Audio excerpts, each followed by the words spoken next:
Hello, welcome to Tips on Teens. My name is Kent Toussaint, licensed marriage and family therapist, coming to you live every Wednesday at noon to join you for lunch to answer your parenting questions that you email us every week, which we love. Thanks for sending them in. Here is this week's question. Our 16-year-old son is addicted to his computer and phone. 2 weeks ago, my husband and I decided we needed to do something. We limited his computer and phone use to 2 hours per night on the weekdays, which we think is pretty generous. Anyways, he's been putting up a fight. We constantly find him on for longer than the allowed time, and every single night has been a battle to get him off. I really don't know how to get through this, even though we know it's best for him. What can we do to help limit his screen time peacefully? So, this is a really common problem. A lot of parents are going through this. A lot of parents are seeing that their kids are getting obsessed with their phone, with their Xbox, PlayStation, their iPad.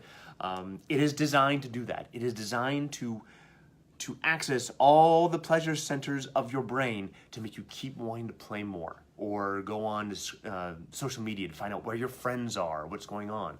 And a lot of teenagers feel that the screens are their access to their friends. And it gives them that illusion of connection. Because if they're on Fortnite or they're on Snapchat, they feel they're connecting. They're watching what people are doing. They're seeing what other people are doing.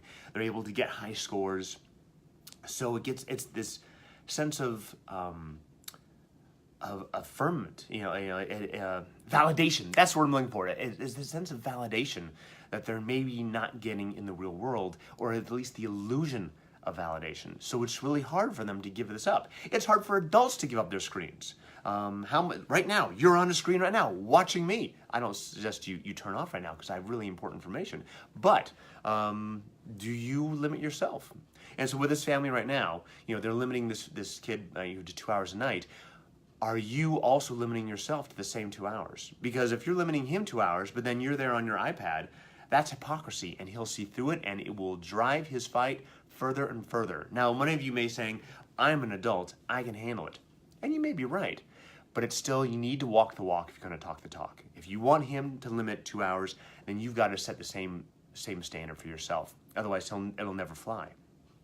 So, another thing on this is you don't want to get in the tug of war where you've got the phone, he's got the phone, you guys are pulling the phone, because that just creates a lot of problems. What I'd recommend is getting software like Disney Circle or OurPact. Those are two of many others where you can put an app on your phone or your iPad where you can virtually turn off parts of his phone that you don't want him to use. So if he's on past 2 hours, you can just shut it off. That way you're not in the tug of war. Or you can go through your Wi-Fi and shut off the Wi-Fi, or go through your phone company. There are a lot of options. But again, you don't want to get in the position where you're, in a physical tug of war, because that can just get blown out of hand, and it's not good for anybody. And in those times when his screen time is off and he has no screen time, is it possible that he's never learned how to fill his time without a screen? Has he had a screen in his hand since he was 2 years old, or 4 years old, or 7 years old? And so now that he's 16, he doesn't know what to do without a screen.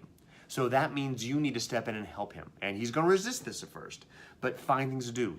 Go shoot hoops in the front yard, take the dog for a walk, do a puzzle, play a board game, bake cookies. It doesn't matter what you do, it's that you do. And again, he will resist this at first. But after a while, anecdotally, what I find is when kids are off screens more and more, they relax. When they know they can't be on, it's this burden off their shoulders. They don't have to be there to get that high score. They don't have to know what their friends are doing. They don't have to check in. It's a lot of times it's a relief, but it's a marathon. So you just have to wait it out and keep meeting your child with compassion and empathy, but still set clear boundaries. If you get in a place of judgment and criticism and blame, then you're just the bad guy. You have to walk this high road that your kid's not able to walk, and eventually he might be able to start meeting you there closer and closer.